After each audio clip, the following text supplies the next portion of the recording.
This is Optimal Living Daily, episode 1574, an excerpt from the book We Should Get Together by Kat Vellos, and I'm Justin Malik. Welcome to Optimal Living Daily, or the OLD podcast, where I read to you from some of the best blogs I can find and get permission from, and sometimes books like today.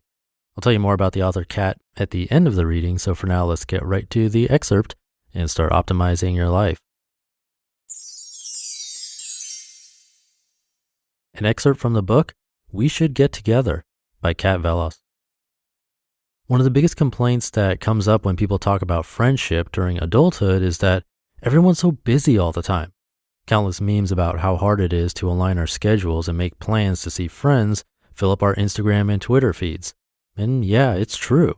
Our full-time working years are likely to be the busiest in our lives since they overlap with our child-rearing years, our grad school years, our professional achievement years, and our being in a grown-up relationship years. This leads a lot of people to suffer from the delusion that they're too busy for friends.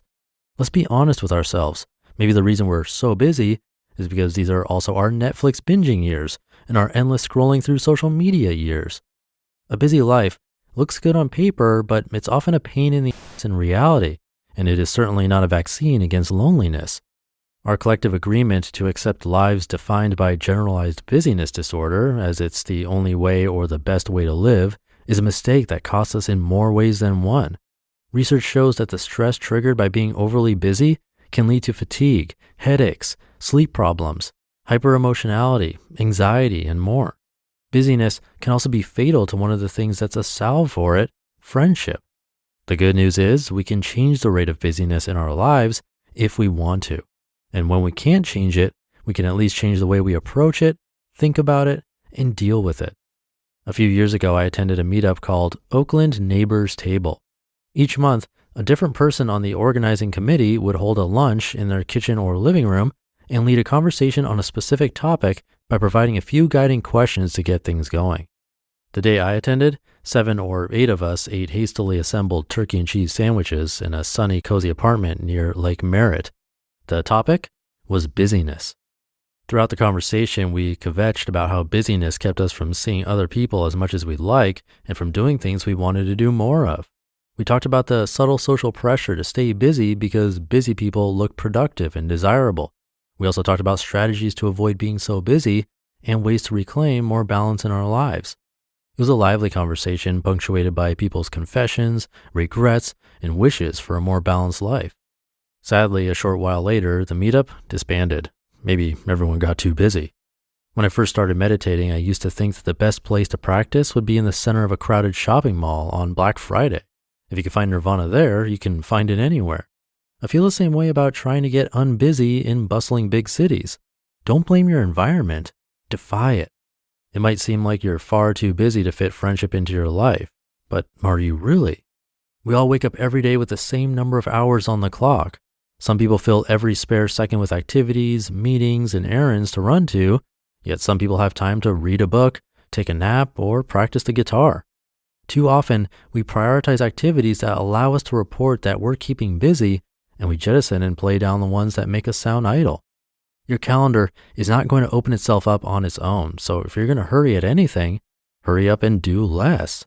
Want to live a life that feels more free? The way to feel free is to act like you already are. My friend Jed in London has adopted a novel approach to keep himself accountable for busyness in his calendar. He's been practicing eliminating the phrase, "I'm busy," from his vocabulary and avoids using that generic phrase as an excuse or answer for anything.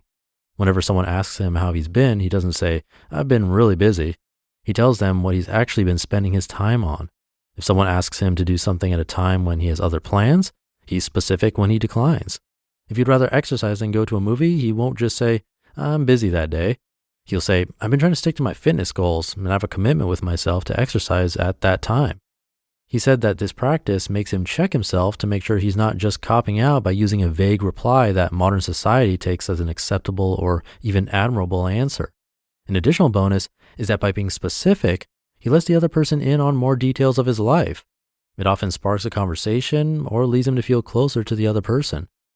Whenever I catch myself defaulting to the habit of thinking I'm so busy or that my schedule is too busy, I try to remind myself that life is just an ongoing process of things happening. If I wasn't doing the things that happen to already be booked in the hours of my life, I'd be doing different things. Every single minute of the day is filled to the brim with that particular slice of life happening. We can choose to fill a single minute with whatever we want, running for the bus, giving a long hug to a friend, shaking our booties to Daft Punk, writing a postcard to a friend, staring at our phones, watching the birds on the telephone line, or noticing our breath entering and exiting our lungs.